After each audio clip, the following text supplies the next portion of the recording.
On this edition of the program, the new energy reality of the Iranian war as infrastructure is beginning to be fair play. Also, Evan Scrimshaw, Ryan Jakubowski join us as we draft all of the 2026 Senate races that we believe will be the closest. It's all coming up. The following is brought to you by Just Another Pilot.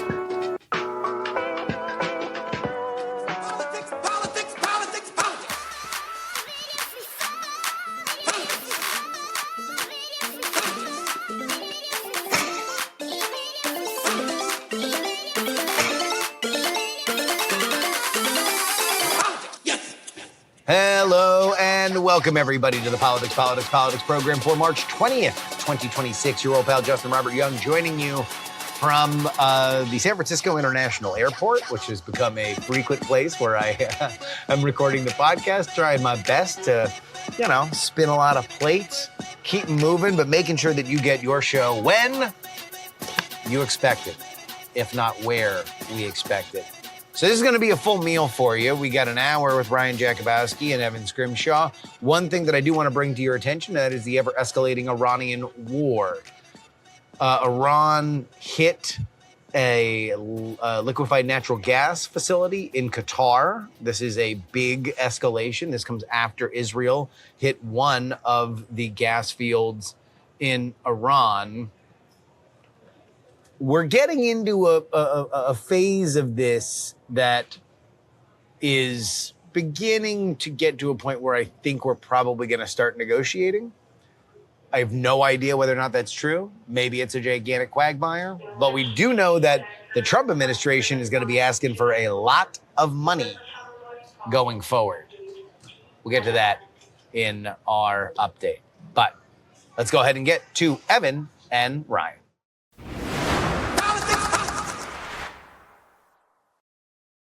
Oh, baby. It's about that time of year where we gather our friends and family and decide to randomly draft political knowledge. And so with that, we welcome our friend Evan Scrimshaw, regular here on the show. How you doing, Scrim?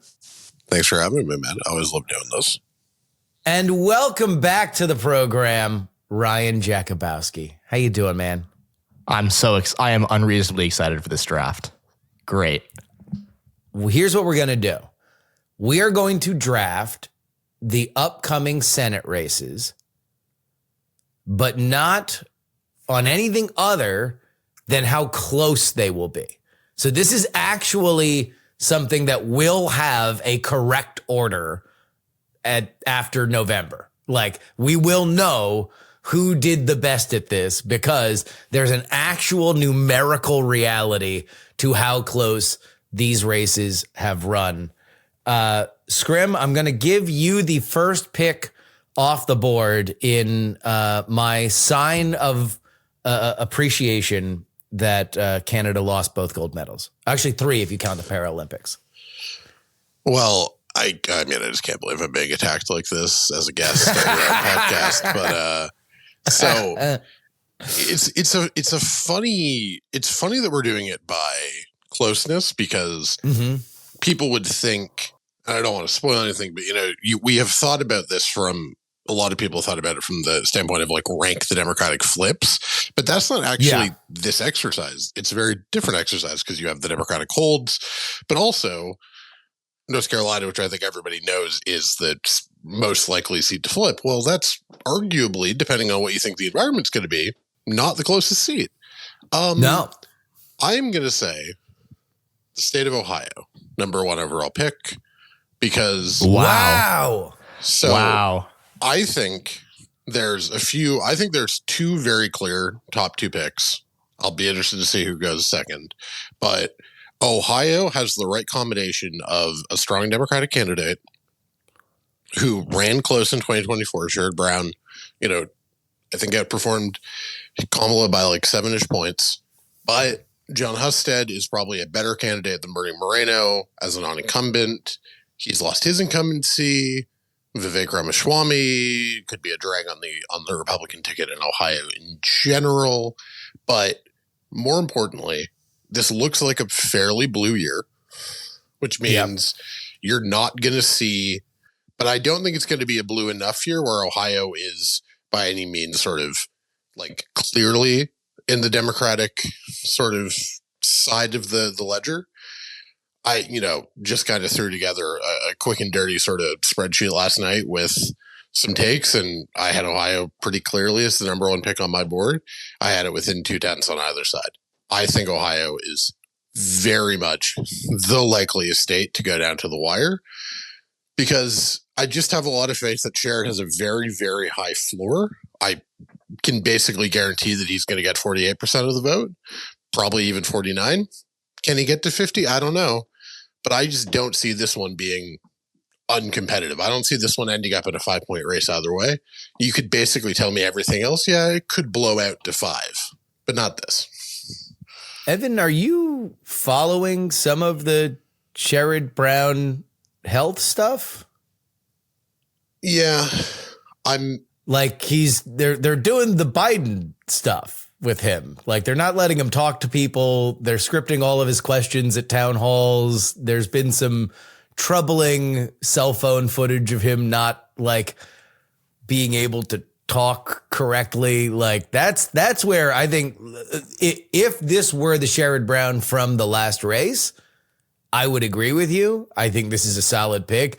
I am out on this as a first round pick just because if the worry of his age becoming a major thing is even in play, I'm just out. It's a logical concern. Probably is the only concern, but it was between Ohio and one other state, and I think there's a clear one too. And I think the fact that Amy Acton is like, I'm going to say a pretty sizable favorite to win that governor's race. I don't think that necessarily means the Democrats are favored to win the Senate seat. I'd still probably pick Republicans if you put a proverbial gun to my head, but I do think that's a real. I do just think the floor. Democrats are going to do pretty well. The Rust Belt's where Trump's numbers seem to be a bit worse because he's screwed up with tariffs. I feel confident in this pick. All right. Ryan, you'll go next. What do you think about Ohio? Do you think that that's a sound pick, or do you have the worries about the brain turning into pudding like I do? Well, I mean, I wouldn't necessarily. I'd phrase it a little more diplomatically, but like overall, I would say that I agree with more with you.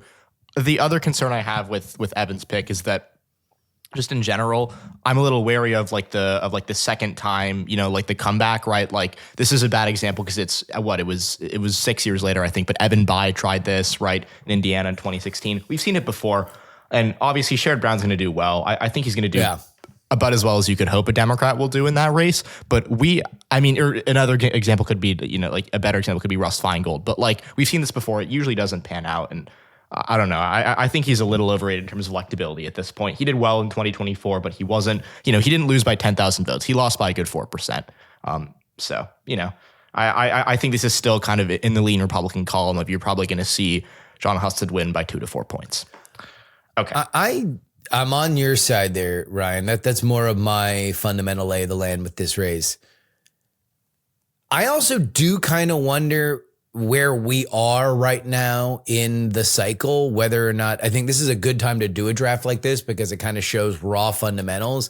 Because I think now is probably the time where you'd be able to talk yourself the most into a blue environment. Like the Republican enthusiasm is absolutely scattered.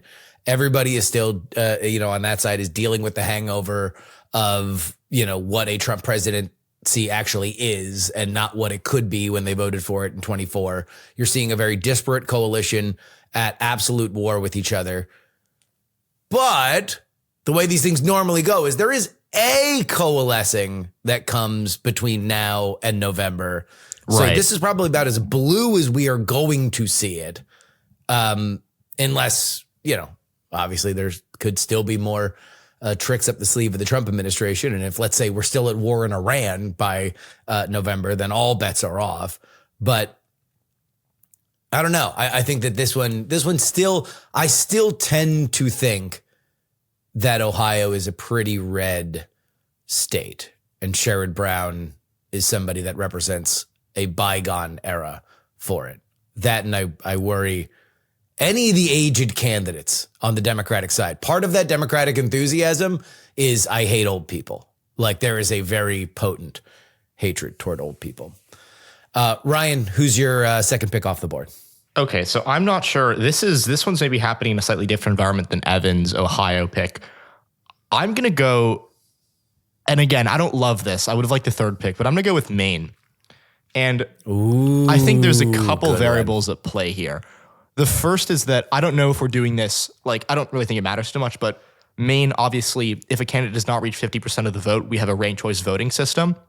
Yeah. So if we get, Collins 48, Plattner 46, that's a 2-point margin, kind of on the surface, but that can change based on the ranked choice voting. Secondly, on the topic of Plattner, we don't know who's going to win that primary. I think right now Plattner's favored, but I would not be surprised if he doesn't end up winning the primary given, like everything, I guess. But here's my read on that race. Collins won by 9 in 2020, but that was before ranked choice voting, right? So she won, I think, 51-42, but there was a Green Party candidate who was also on the ballot who probably siphoned away more votes from Sarah Gideon, who is the Democrat. What I would say is that was probably more of a 5 to 7 point win for Collins rather than a 9-point win. And that was in an environment that I do think was at least marginally redder than 2026 will be, which I've come around to. Now, with that being said, I have a lot of concerns about Plattner. I do not think Plattner is a good candidate. I think he's actually a very bad candidate, significantly worse than Sarah Gideon, who... Very bad. We're throwing very. I think this is a really bad candidate, just given, in addition to the fact that, just obviously we all know the scandals at this point, but I think to win a state, Maine is one of the, I believe one of the oldest states in the country. The electorate there, I don't necessarily know if it's as populous as people want it to be. I think the issue with Plattner is that people assume that he's, going to do amazing in the 2nd district, which is obviously the more rural, Trumpian district up in that state, which is half the electorate. I don't know if that's the case. I don't think he's polling that well there. I don't think he's running that much ahead of Mills there. And on top of that, in midterms, unlike 2020 where Collins did, ran it up in rural Maine, the midterm electorate in Maine tends to be a bit more heavy on the 1st district, which is the coastal liberal district, right?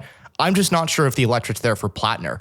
I also think, this is kind of, I think we all noticed at this point, but I think what Collins did in 2020 was remarkably impressive, winning, outperforming Trump by 17 when he was on the ballot, and Biden was doing pretty well in Maine.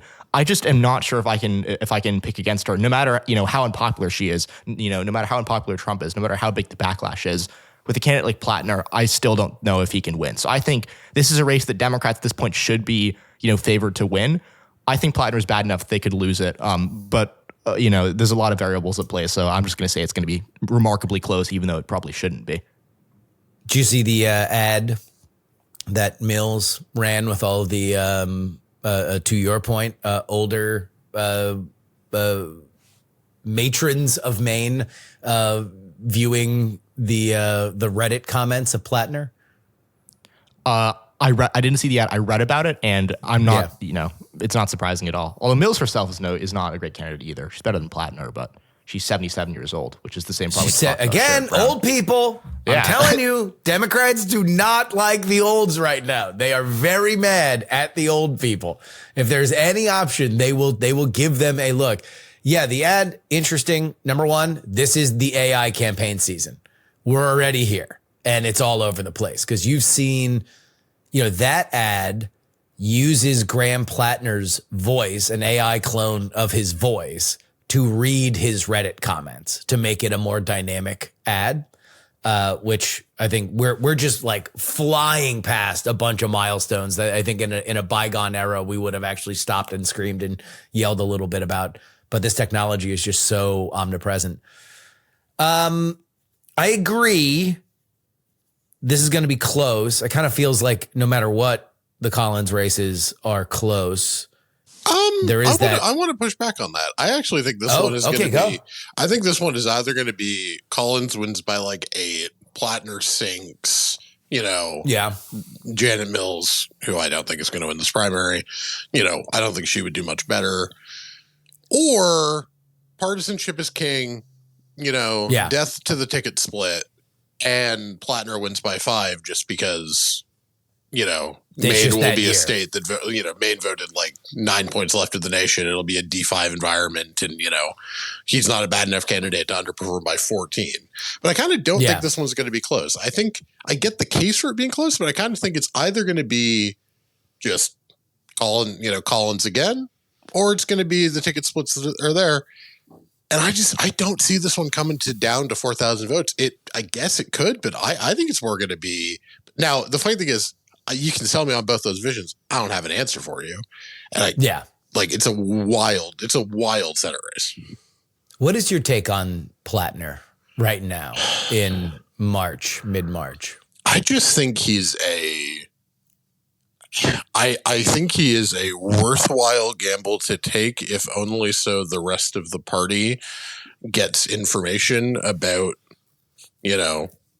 basically I think Plattner is a gamble to take because I don't think Janet Mills has earned this in any way. I don't think her polling has earned it.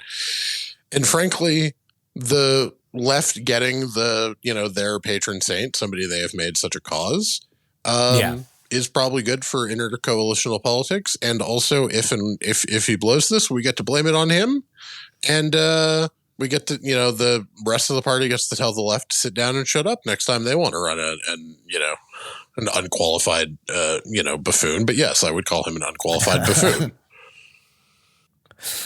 Yeah, he's got it though, doesn't he? There's just something about him that people want to pay attention to, and you can do. You can do a lot with that element of it. It is a gigantic warning sign that he couldn't seem to keep anybody working for him. That doesn't seem to be a great sign.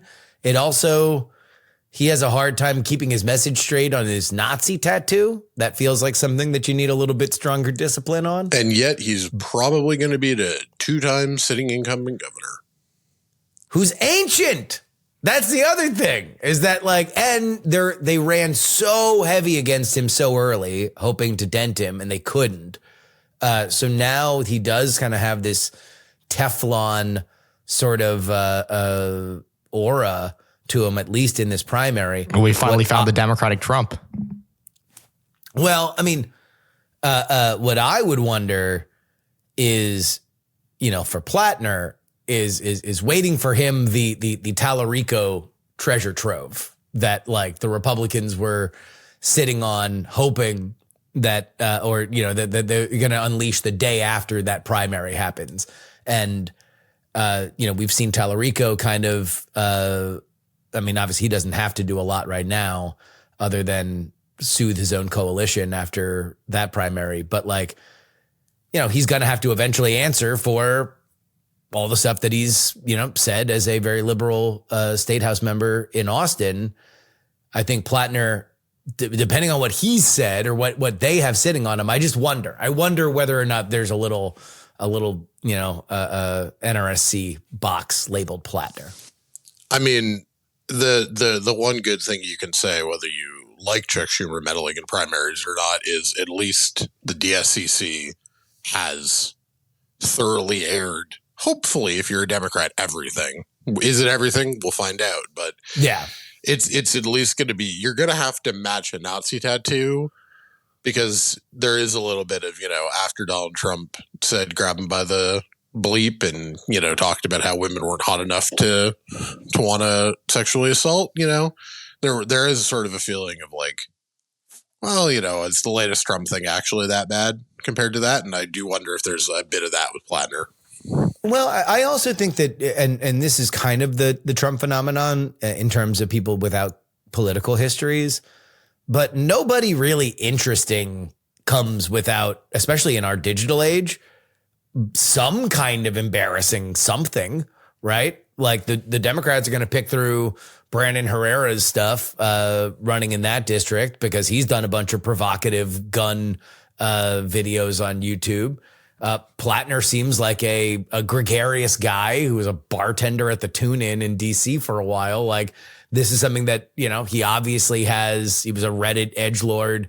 There are stuff out there that's going to come with it.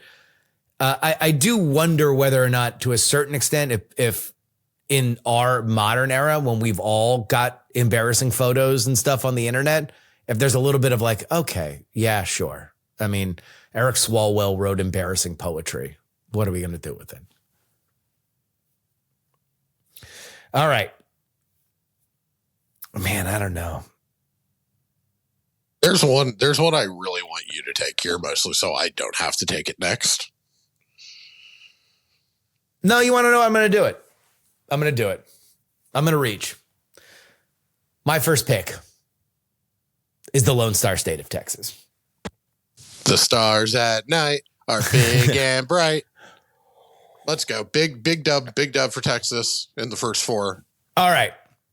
The deadline passed for John Cornyn or Ken Paxton to get off the runoff ballot. You know, obviously one of them could still drop out and say, don't vote for me, vote for the other guy.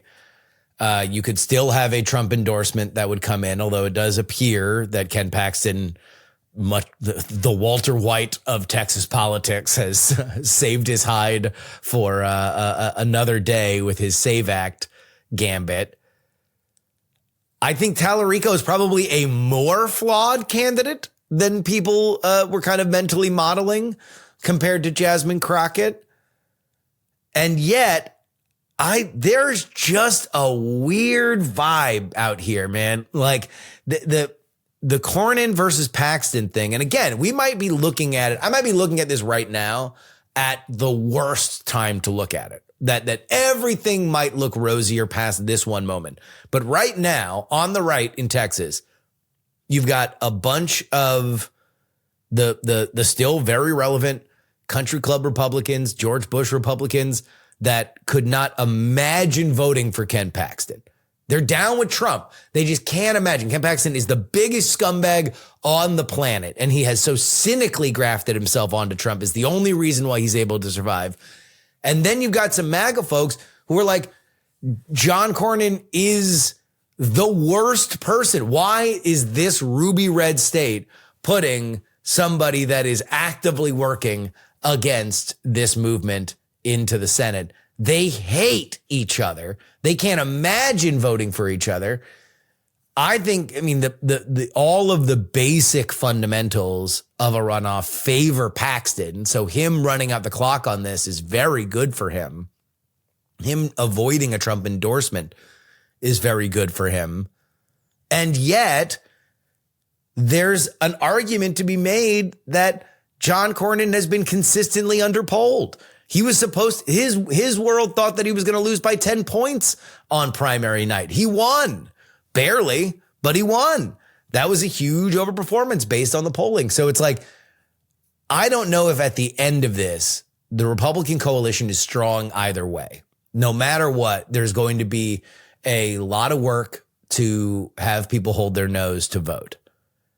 Meanwhile, even if Tallarico is flawed, and I do think he is, I think he is way more liberal than even the kind of the most liberal instincts of Beto. He reads more liberal. I don't know. I'm gonna go for it. And just because I think it is a wacky year. Evan, I know you have thoughts on this. No, I want to hear yours first, actually. Okay. Oh, thank you. Okay. So I don't know the point we're at. Like, to me, the consensus on this is tougher to gauge. I would not be shocked at all if Cornyn wins the runoff. And I know that it was crazy to say it a couple of weeks ago, but I mean, you know, he won by 20,000. He got 20,000 more votes than Ken Paxton on primary night. I wonder if the electorate that shows up for that runoff is a bit more favorable to kind of the suburbs and to the more, like you said, the country club Republican electorate that obviously is going to pull pretty heavy for Cornyn. I'm not saying he's favored, but I think this is a pretty close runoff either way, just because I'm not sure how much the Wesley Hunt voters are going to come out or transfer to Ken Paxton. With that being said, under the assumption that it's Paxton versus Tallarico, I do think the race is close. I do not think there's a ton of upside for, like, maybe this is kind of like Evan's Ohio take, where it's like Talley can get to 47% of the vote. Maybe he can get to where Beto 2018 got. I don't think he can win, but I think margin wise, I think it's a good pick. My worry Yeah. I mean, look, I think that I picked it number one. It is a reach. I think that you would have to run a different campaign because I don't think that if Tallarico starts Bible thumping about Ken Paxton's marriage, I don't know if he's the guy that can do that. He's going to have outside air cover to push that forward. But then again, also, I think Cornyn, even if Cornyn wins, I think he's kind of wounded by the MAGA stuff. Like right now, MAGA's going through a weird phase. For sure. And I think, I think Ken Paxton is I think Paxton probably beats him. I think this is a lead-out race. I do not want the optimistic case that I'm about to make to be construed as saying I think Tallarico's going to win. I don't think so. Yeah. I will just make 2 points in our favor, or in the favor of Democrats. One, Hispanics are swinging above and beyond, which in a state like Texas has the ability to create a bigger than national swing against Republicans. That coalition is incredibly tenuous, and price increases were the thing they were voting against. It's pretty clear from Virginia, New Jersey, and from the state special, I think it was Senate District 9 earlier this year, that Hispanics in Texas have a very tenuous relationship to Republicans. And this is not necessarily a world-beating realignment. The second thing I'd say is that Tallarico is going to have no end of money because Democrats who get their foot in the door of flipping the state of Texas will have the GDP of small island nations behind them, plus Ken Paxton being a disaster. I don't know that Paxton will be able to rally that country club donor base, which has been traditionally the Texas GOP sort of money factory. The piggy bank. Yeah. And I think this could get close, but at the end of the day, this is the one I wanted you to take. And this is the one that I am glad I don't have to have on my record, because I still think it's more likely Tallarico loses in that 3-4 range. And I think it gets close. I think whether or not he can outperform Beto is an interesting proposition, but I think you would need an environment at least a couple of stages bluer than I'm thinking it is for this to truly get line ball. Holy shit, we're waiting for, the last counties, the last returns from El Paso to find out whether he wins or not. I will say, if my prediction of it being close is to be true, he's got to show me something. He's got to show me something more than what he did with Jasmine. I think he did what he needed to do with Jasmine, so I don't want to criticize him for that.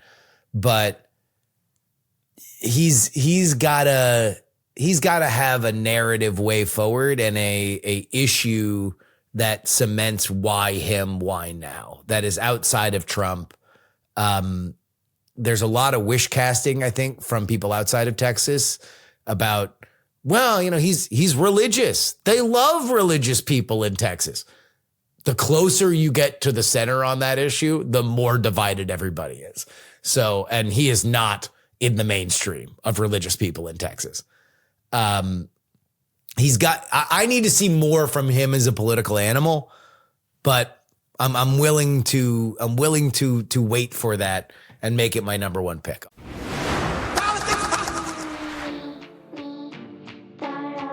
This is your update, brought to you by TakePoliticsSeriously.com. It's where you get 2 bonus episodes each and every week. As we mentioned at the top of the show, $200 billion is the rumor for a supplemental budget ask for the Pentagon. We have no idea whether or not that is a opening negotiating bid.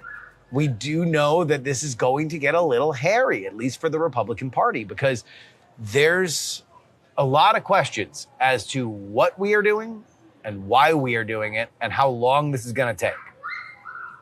So you heard messaging that this was in kind of thing that was going to take anywhere between 4 and 6 weeks. 6 weeks would take Donald Trump to the edge of when you would need to do a congressional vote. But at this point, while unquestionably there's been a lot of military victories for for the United States and Israel. We have no idea how much closer the Iranian regime is to collapsing, although there are some promising signs there. Obviously, there remain to be missiles that are shot from Iran that are damaging some of the Gulf Coast nations. While you have had some agreement with American allies that they need to pitch in to reopen the Strait of Hormuz, it's, not settled. $200 billion is a lot of money to ask for, and you're going to get a lot of questions as to exactly why this needs to happen. Let's remember that, $160 billion used to be 1 year in Iraq. So you're asking for more than that for something that you've been messaging to people is only going to last anywhere between, 2 and 3 weeks more.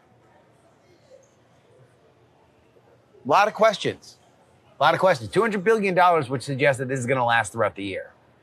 And I don't know if there's a lot of politicians on either side, certainly not on the Democratic side, but even on the Republican side, that are going to want to sign up for that.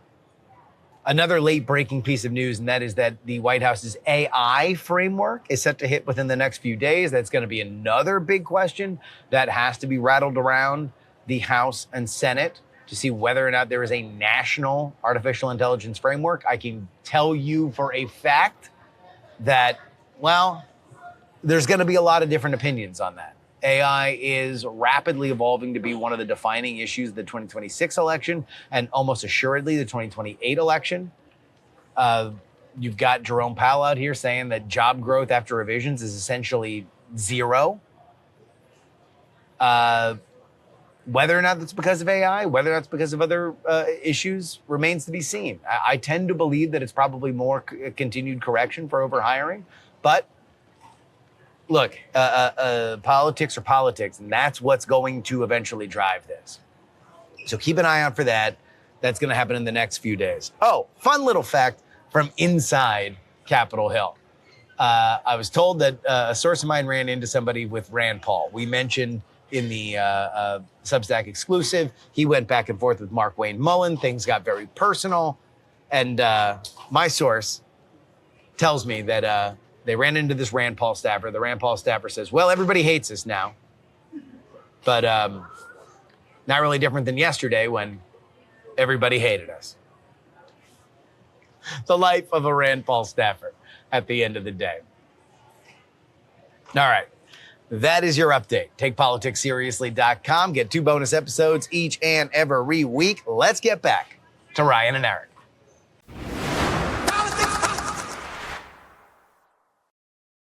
All right, swings back to you, Evan. Shocked that this is still on the board. I honestly thought this was my number 2 overall, so I'm quite happy with your guys' picks. Alaska. Mary Peltola running again. She has already run in a couple of very close races honestly, 3 fairly close races between the 2022 special, 2022 general, and 2024. She is a reliable overperformer. She flipped a state that, Biden lost by 12. Or 10, I think it was. No, it's 10. Alaska is a state that likes heterodox candidates. They like odd and sort of distinct choices. Yes, the environment isn't going to be blue enough to put this on the board just from a straight swing perspective, but Peltola is a proven overperformer. Sullivan isn't electorally anything special. I think he outperformed Trump by 2 in 2016, but there is a real, or 2020, Jesus, but it's a very real sort of flip opportunity. It's a cheap media market, which means the Democrats will invest money. Peltola was a key Schumer target. And at the end of the day, Alaska politics, because of its geographic isolation and because of its sort of unique issue set, is going to be very, and the suburban sort of swing that you've seen in Anchorage that has flipped Anchorage from a red city to a purple city. There's a lot of room for Democrats to make up here. I think it's the kind of place where the coalition is going to work out pretty well. Midterm turnout, Democrats have an enthusiasm advantage. That helps. I think this one's going to be really, really close. I, in fact, would have Peltola winning right now because at the end of the day, candidates matter way more than party affiliation. Peltola has proven an ability to win in much, much redder circumstances, and nearly won in 2024, another red year. I think Peltola wins. Scrim, you have picked both of Cook Political Report's lean Republicans. Is this you bullish for Democrats taking the chamber? I think probabilistically Democrats are still underdogs, and I think the betting market 50-50 is completely nonsensical, because even though I think, Sherrod's probably 50-50, I think Peltola wins. Democrats still have, a sizable chance to lose Maine. Obviously, have a sizable chance to lose both Alaska and Ohio. I think Democrats have like a 35% chance to take back the Senate. If that makes me compared to everybody else, I think the betting markets have gone a bit cuckoo for Cocoa Puffs in a pro-democratic direction. But, I think Democrats have clear opportunities to do it, but I think betting they have so few pass. One of the things I wrote about in 2020 was that Democrats had this wide map to theoretically win the Senate. Now we don't. Yeah. Democrats basically have to win North Carolina. They got to shoot the gap here. There's one, Snake Canyon that they gotta get through. Pretty much. And at the end of the day, they gotta hold Plattner, they gotta flip North Carolina, and then they gotta get two of Peltola, Sherrod, Tallarico, and maybe Iowa if we can find if one of those candidates catches fire, but there's no real evidence they're going to. It's a very hard thing to do. Am I hearing no Dan Osborne love from you, Evan? We might get there. We might get there in a later pick. So let's not spoil the conversation. Oh, I'm sorry. Okay. All right. Ryan, what do you think? Okay. So this state actually was I don't know if this is intentional or not. The state was kind of, maybe I'm just whiffing here, but the state was not really part of Evan's conversation just a second ago. I'm taking the state, another M state, and I maybe you guys are going to hate this, but I'm taking Michigan. That was my pick, you son of a bitch. Okay, well, at the very, I on one hand, I hate to do it to you, but at the very least, I'm not crazy for taking this. Okay, so basically, I think Rogers is strong. That's kind of the case I'm going to make. Yeah, sorry, go. No, go ahead. Yeah, you made the pick. Make the case. Okay, so I think this is a state the Democrats should be winning, right? Trump won it by 1.5 points. The environment's going to be bluer, and in midterms, Democrats have done quite well here, right? Even in 2014, at least federally, right? This is a state Democrats should be winning probably by at least 5 points. The reason, so I think the case I have to make here is kind of the bull case for Republicans. I have a couple reasons for this. So the first is that Democrats, and yes, I just alluded to this in 2014, they did really well in the Senate race with Gary Peters beating Carrie Lynn Land by, I think, 13 points. But since then, Democrats have kind of underwhelmed in these Senate races, just kind of to give you all a reminder, right? 2018, that was Stabenow versus John James. Stabenow underperformed Gretchen Whitmer by 5. She was an incumbent who'd won by 25 in 2012. She won by 6 in 2018. That was not that good of a performance. 2020 was way too close. Gary Peters only won by, but I think 1.7% again over John James. And then 2024, credit to Slotkin for winning in a Trump state, but that was not. I don't think any of us would call that. This fantastic performance by Democrats statewide. Slotkin was a good enough candidate to hold on, but that did not inspire confidence. Secondly, I don't love midterm electorates in Michigan for Republicans, but I also think kind of simultaneously that they've been able to win on persuasion, right? Even in 2018, where we had a really bad Republican turnout by basically every, kind of all evidence, John James came within 6 points of winning when he should have lost by probably double digits. And then the third thing is that I think Democrats can really lose this race for governor with Mike Duggan getting in and siphoning votes away from Jocelyn Benson, and kind of the lack of Whitmer coattails that Democrats have had in the past. I think that's going to hurt them. So I'm not saying this is a race that even Mike Rogers is favored in, but he's a fine candidate. I think he's comparatively better than other candidates Republicans have run in the Midwest. If you look at 2024 and 2022, right? I don't know. I just think this is going to be a close race, and I wouldn't know if I'd call Rogers the favorite, but I think if it's Haley Stevens or or even obviously someone like Abdullah El-Sayed, who I think is too progressive to win Michigan, if we're being honest with ourselves. I don't know. I think it's going to be a race that's unnecessarily close. Who do you see coming out of that primary? I think Haley Stevens. Really? Yeah, I mean, she's leading the polls right now. I mean, you know, she's led in, I think, 5 of the past 6 polls. McMorrow is going to win this primary. Okay, right. That's what I have too. That is the better outcome for Democrats. I think Is that the we all hipster agree. pick? I just think that's the trendy pick. How do we look at we're recording this the night after the Illinois primary where Julia Stratton comes back from a 30-point polling deficit or whatever to win. Tallarico was down and then came up the middle. McMorrow is a star. She's steadily climbing. She has the least name recognition of any of the 3 candidates, and she's already close to the lead in public polling. The quality of the public polling hasn't been very good, partially because, let's be real, the primary's not for a long time. Yes, Chuck Schumer meddled to get wants Haley Stevens. There's some fracturing. She has not covered herself in glory. She has not handled this particularly well, in my opinion. No, and at the end of the day, I said this. I said this privately about Tallarico over Crockett. I said this about Stratton. Democratic primary electorates are not making bad decisions in the way that the Tea Party made bad decisions and cost Republican Senate seats in 2010 and 2012. Until Democrats throw away a Senate seat, I'm going to assume that they make smart strategic decisions. Yeah. Give me McMorrow. I think she wins by 5. I get the Mike Rogers optimism. I just would have had this as a 3rd round pick.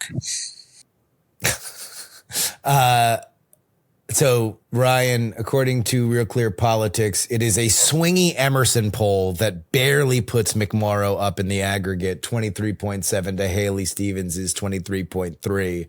Other than that, they've run pretty close together in all previous polls going back to last year, with Stevens up 1-3. But there hasn't been a lot of polling here.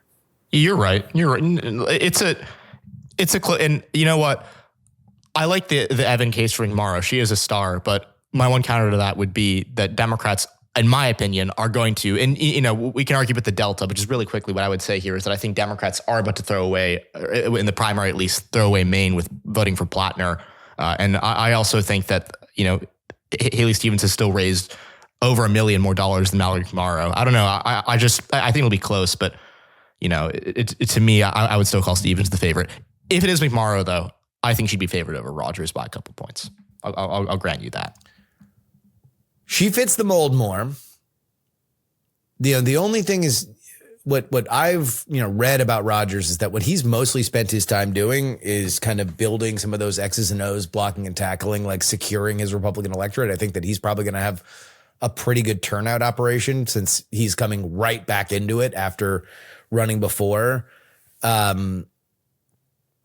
don't know. And also some of these polls, these general polls, like he's doing well even as the,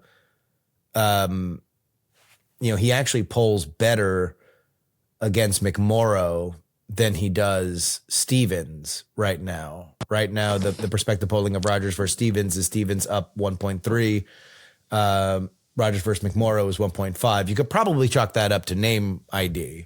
Yeah, I was going to say, how many polls did we see with Tammy Baldwin and Bob Casey up, 8, 10, 12 points that we all correctly said are not real. Republicans will rally to the, once they learn who their nominee is. Like, I'm not worried about early general polling for a state senator this far out,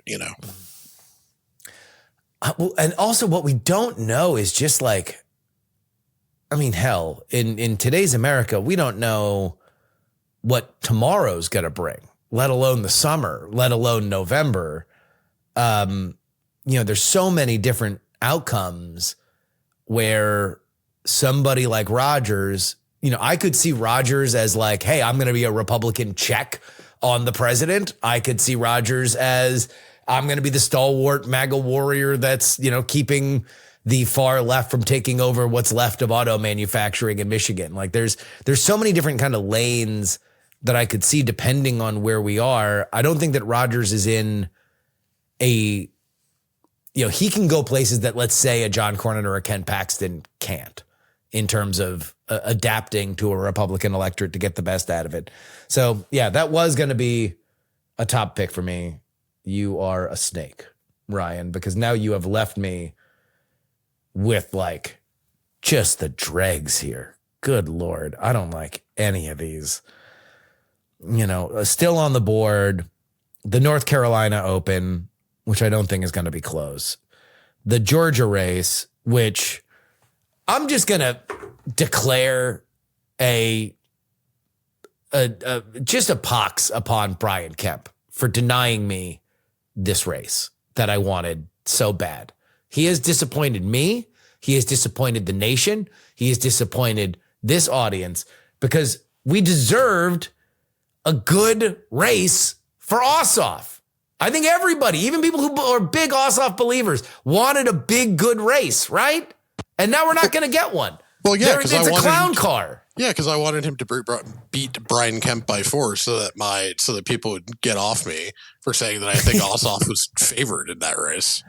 I was gonna say, I think Evan said got to want, because Evan's a big Ossoff. He's like, he wants the smoke. Evan wanted all the smoke for John Ossoff just to show that because the thing is, when you actually trust your candidate, yeah, give me the best candidate. Give me the best opposition because we'll win. Yeah. And now I think he's gonna motor. I don't even know if it matters who comes out of that Republican primary. So that's technically listed as a toss-up. I don't think it's close. I mean, whatever. I got to pick something. I don't love it, but I'll take the New Hampshire Open just on the hope that Sununu magic gets me close. That over North Carolina? Yeah, I don't believe in Whatley. I don't know. I already took it, so I'll leave North Carolina there. But, I think Cooper's a better candidate. Like, look, North Carolina, the one thing I'd say about North Carolina is that it is the perpetual Lucy with the football for Democrats, right? Like the polling situation there is the same every big national race that people pay attention to. It's the Democrat up by 5, up by 5, up by 5, up by 5. Then there's like one poll like 2 months out that's like up by 7. And then it collapses in the last month and they lose by 3. That I feel like is every statewide North Carolina race that I can remember for the last 20 years. Yeah, but the difference is that it's abnormally good polling. It's polls that shouldn't be this good for the national environment. And then the national environment ends up being the king here, whereas now it's like, well, Democrats should win North Carolina by like 4 or 5 plus whatever Cooper is worth. And so it's like, well, at least the polling this time is like in line with what what just like a national, like top down national model would project out for it.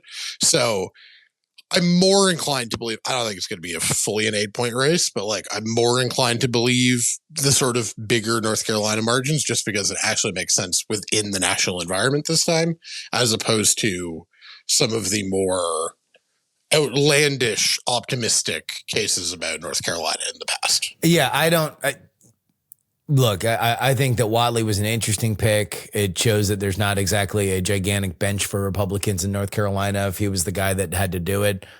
But you need a theory of the case that goes beyond, just attacking Cooper's record. You need to be pitching something. And right now the chaos of Trump's Republican Party does not allow a whole lot that you can build on.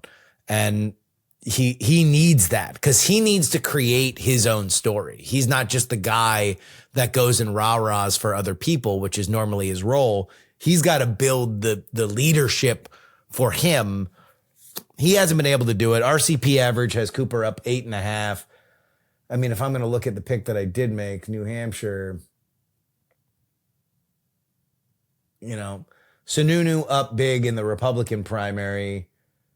And then, Sununu running 3.6 behind Pappas in the race. So I guess technically, like by the polling, North Carolina is a closer race currently than North Carolina. So I'm happy with my New Hampshire pick. Evan, pick yours. Iowa. North Carolina is still out there. Iowa is my That's crazy. third pick. No, You're a lunatic. No. Evan's out here just picking all of the lean, borderline likely Republican races for so that we can. Although I did take the Texas, which is also likely Republican, so I did take that as my number one pick. Unless I'm picking. Well, I'm not picking Georgia and I'm not picking North Carolina. So my options are a lean or a likely Republican state. No. Yeah. Here's the thing. Iowa has had Democrats have flipped 3 state-led seats that voted for Trump by double digits. Iowa is one of the places most affected by Trump's tariff wars. Farmers in the state are pretty pissed. Democrats, the two Senate candidates that they're picking between, have both been reliable overperformers in state politics there. Rob Sand is a big favorite. Maybe not big favorite to win, but he's certainly going to be a very strong gubernatorial candidate. And that will be a sort of like rising tide that can lift boats close enough. I don't think they're going to win. I don't think they're going to win. I just want to be very clear about this. Yes. But Democrats have good This chances. is just close. This is, we are looking for margin here. Right. And it's like Democrats are going to spend a lot of money in the state at a House level. There are pickup opportunities in 2 districts. There's going to be real investment from the Democratic Governors Association because, again, there are very few. The governor's map is like very stale this year. Maybe Michigan's interesting, but like not a lot of huge blockbuster governor's races. Georgia will obviously be fun on that front. So the DGA is going to need somewhere to spend hundreds of millions of dollars to get, a big flip.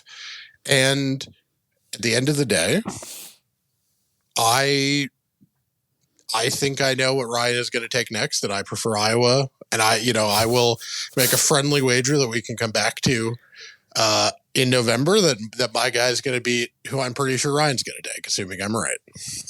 All right, Ryan, make your pick.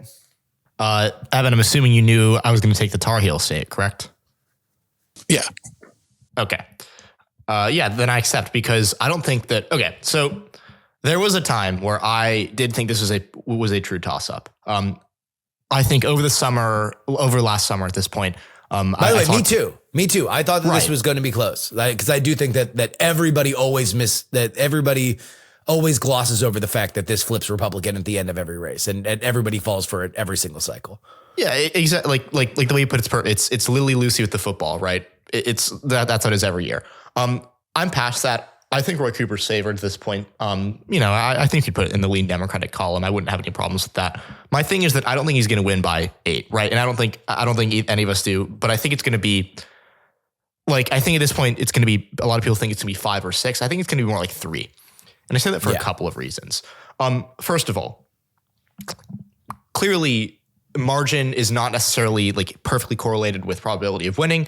I think Cooper is a clear favorite. I don't think he's going to win by a ton. Just wanted to get that out there. What I want to say is that I'm not sure he can run up the score here because I think Whatley is a little underrated. I know the campaign has been pretty boring thus far, and that Whatley hasn't really wowed anybody, hasn't really done anything to make people think he's going to take on Cooper. That's fine. I think he's a better candidate than Ted Budd was in 2022, just purely on the fact that Ted Budd was had a very right wing voting record in the House. And I think he's arguably better, maybe not better, but he's comparable to Tom Tillis, who in 2020 was one of the least popular senators in the country and was never, that great of an electoral performer, right?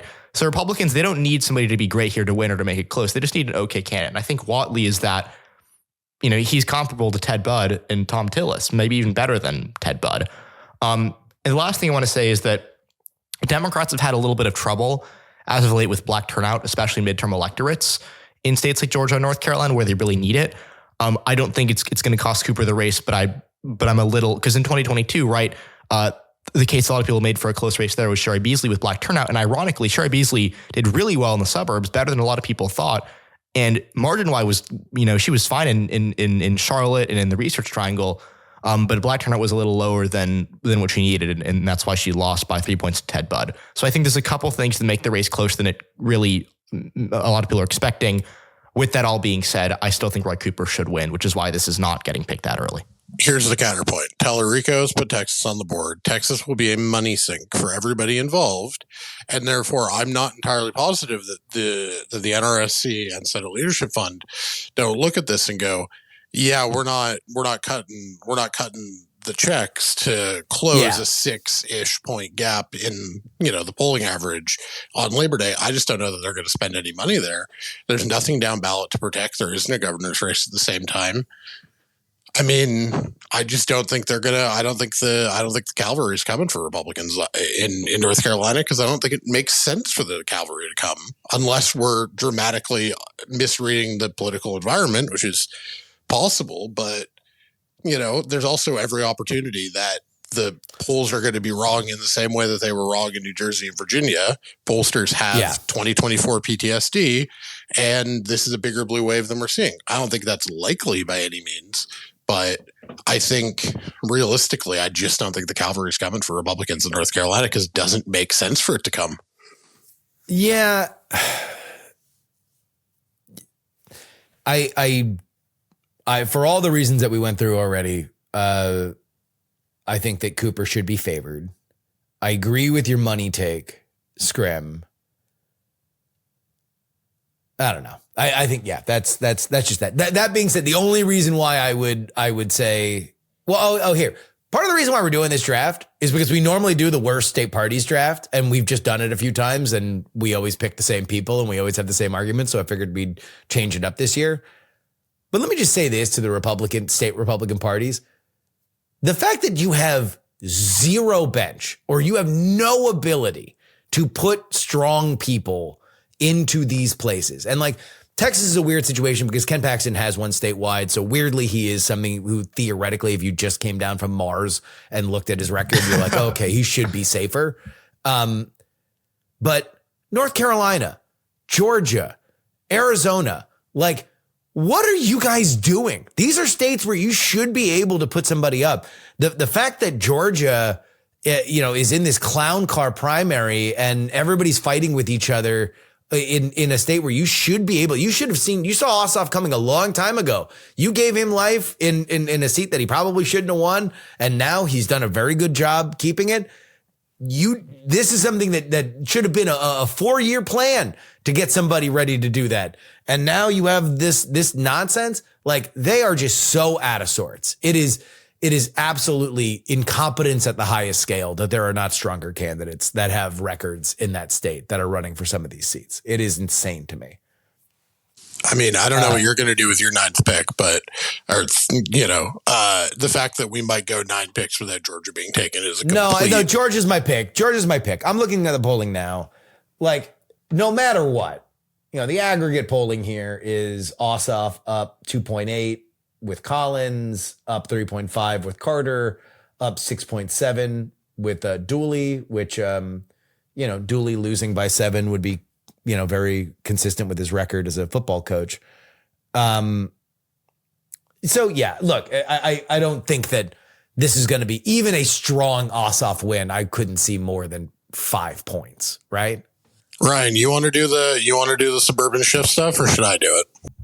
No, you should do it, because to be entirely fair to Justin, I think this is the right. It's the 9th pick. We're not it's even good saying value. It's going to be. He slid down the board. This is a good place to take Georgia. No, this is what I would have done too, Evan. Let's be fair here. It's still Georgia. Georgia swung 4 points left compared to the nation as a whole in 2024. It was the one place where the suburbs actually did genuinely still move left, not shift left, move left in absolute terms.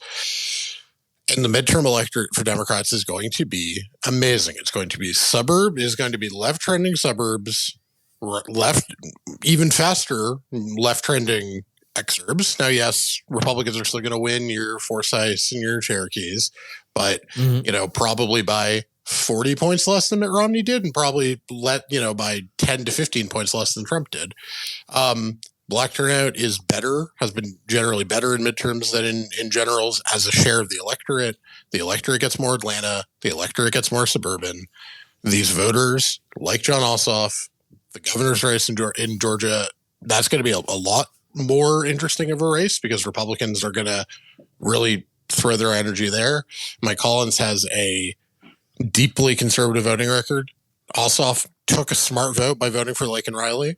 I do think people underestimate how much of a problem it would have been if he didn't, given that she was, that had happened in Georgia. Right. Yeah.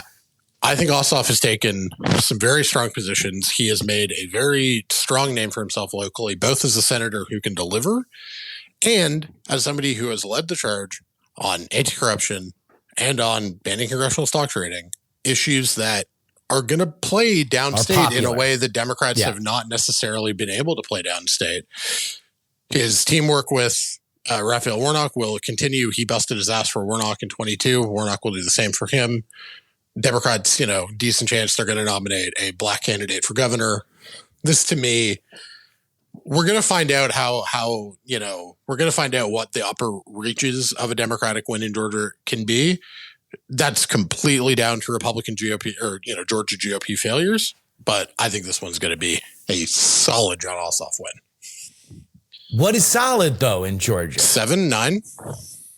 That's crazy. 9 is... you are smoking crack. No, Evan. I think you're right about all the analysis is right, but I think it's more of I think it's 5 rather than 9 for Ossoff. So, but here's the thing. You should throw a parade if he wins by 5. That's huge. That's gigantic. Georgia voted basically in line with the nation, like half a point right of the nation. It's going to be an environment that's 5, 6, 7 points bluer plus senatorial incumbency. Yeah. I don't know. We'll find out. But there we go. Those are our picks. We will list them in the show notes. It's good. I almost feel like we should revisit them. Let's get together sometime in the summer and we'll take a look and see whether or not we want to shift or change or mix or match anything down the road. But I think this is a good baseline of where these races are going to be. Ryan, where can people find you? I don't do as much Twitter nowadays, so just follow me on YouTube. I'm Understand Politics. I make content, hopefully almost as good as what Justin does over here. I do a lot of in-depth analysis on states. We talk a lot about what we've been doing today, Senate races, governor's races, you name it. Understand Politics. Thanks so much for having me on, Justin. I really appreciate it. As always, it is an honor, my friend. Scrim, where can people find you? Follow me on Twitter at @eScrimshaw, political writing at Scrimshaw unscripted.substack.com. Follow my YouTube channel, Evan Scrimshaw. At some point, I will actually start doing politics again, but I am soft launching an Ottawa Senators /NHL podcast because I really just feel like doing it. And my co-host is a university buddy of mine who's also the son of a Canadian cabinet minister. So there we go. Listen to me talk about hockey. We don't have time to talk about the Steelers, but Mike McCarthy and Aaron Rodgers, congratulations on my 2014 to 2019, buddy. I'm talking myself into the offense. I'm talking myself into it. I don't know. I came from a very low place because I did not like the hire. I think Aaron Rodgers is probably it was described on this show as the best of the worst options. And I would agree with that. I don't think that there's a lot of great places that I would have preferred for them to go that would have been that you could have done without either trading draft capital, which I think we still desperately need, or spending a bunch of money for talent that I don't think is really all that worth it. So it's I would rather do Aaron Rodgers for whatever he's worth until the eventual injury that ends his career, and then Will Howard and Mason Rudolph, whatever, for this year. That being said, I've liked our free agent pickups. I think it's been a smart free agent class. And so far, the front office lately over the last 3 years has been really good at drafting. So it's while I don't have any faith in our head coach and I have no faith in our quarterback position, I kind of like the team, if that makes sense. No, it does. We should also just take 12 seconds and say congratulations, Jakubowski, on your Seahawks. Oh, thank you, Evan. You know what? Evan go. believed in Darnold from day one. So, Evan, congratulations to you too, buddy. Thanks, buddy. All right. See you, boys. See ya. See you guys. Thanks so much.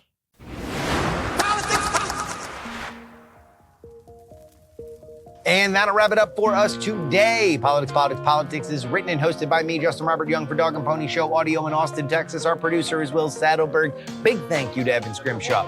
Big thank you to Ryan Jakubowski. If you would like to email the show, it is theyoungamerican@gmail.com. Of course, the only place that you support us is at takepoliticsseriously.com. Get on board, baby. It's $12 a month, but you get 2 bonus episodes each and every week. That's double your episodes that you get, okay? That is more constant contact as a lot of this stuff continues to break throughout the week. You will never be left without your boy, Justin Robert Young. Just kick in a little scratch. For me, it's under $1 an episode when you average it out. I mean, that's changed. That's like being asked to round up your price at the Whole Foods. That's a relatable reference. Of course, the only place that you get your name read at the end of the show is at our foundational tier. Let's run that clip. Sonny, L3PO, Peepaw, Scott, Middle-Aged Mike, Tom, Nick, Sarah Jeannie, Jeremy, Pro Idiot, Chiller Tomatoes, Neil, Casey, oh yeah, it's Adam, AB Puppy, Dr. Whiskey, Fat Tony PJs from New York, Will, The Borge B, Michael, Matt, DP4 Bongo, Andrew, Edwin, Sam, Andrew, Phil, Edison, Paul, Gloria Young, my mom, a dog named Checkers, Jerry, Trucker, John, Berkeley, Steven, and Zombie Doc. You want your name read on the show? One place to do it, takepoliticsseriously.com. And that'll be it for this week. Thank you so much for everybody who is joining us. And a little look forward to next week. We will be joined by Julie Grace Brufke, who has launched a brand new site that is all about the sticky, sweaty gossip of DC. And let me tell you this, as somebody who's a friend of Julie Grace, she's got the tea. Ooh-wee, does she have the tea. That's next week. Till then, this is your old pal Justin Robert Young saying, some shows talk about politics, others talk about politics, and still more discuss politics, but this is the only show that dares to discuss all three. Diamond Club hopes you have enjoyed this program. Dog and Pony Show Audio.